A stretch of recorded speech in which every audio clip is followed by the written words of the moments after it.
keep trying to scratch my head and I keep forgetting I have my cap on because it's just like it's a part of my head now. Maybe it is.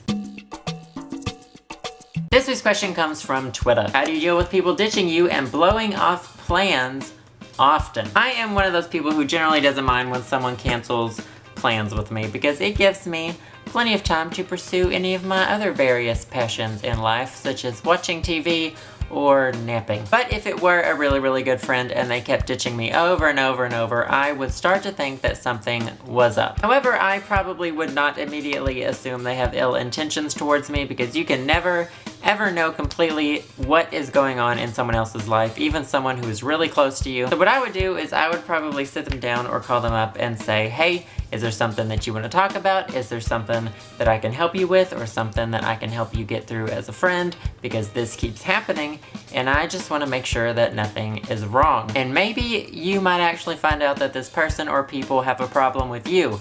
And then that is something that you can ask them about very calmly. If they are ditching you because your hair is blue or your laugh sort of sounds like a hyena, like my awful laugh, or just because you really like plaid shoes, then that is their problem. Those are superficial things and that does not make them very good friends. But if it is a negative thing, like they think you're rude or you're hard to handle in some way, then it may be time to look at yourself and to see if that is actually true or if that is just their perception. And if it is true, see if there's a positive change that you can make. And of course, that is not directed towards you at all. I would never assume that you are that kind of person. But I think a problem with some people is that they just say, oh, I just gotta be myself. I'm not gonna change my personality or who I am. And they say that even in regards to their negative qualities. And you know, I guess that is that person's choice not to change. But I think that being able to change yourself positively and for your own emotional benefits is a really good and a really self-empowering thing. But of course, you may come to the conclusion that it is ultimately their problem,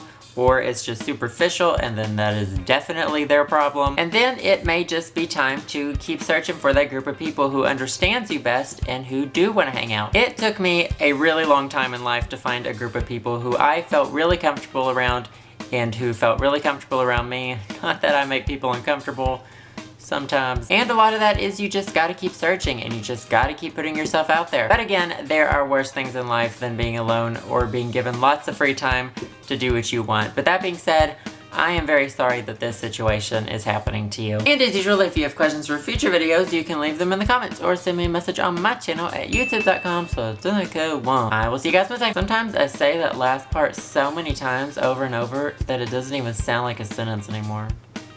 It is a sentence, right? I think that's a sentence. I just have a creative writing degree. What do I know about sentence structure?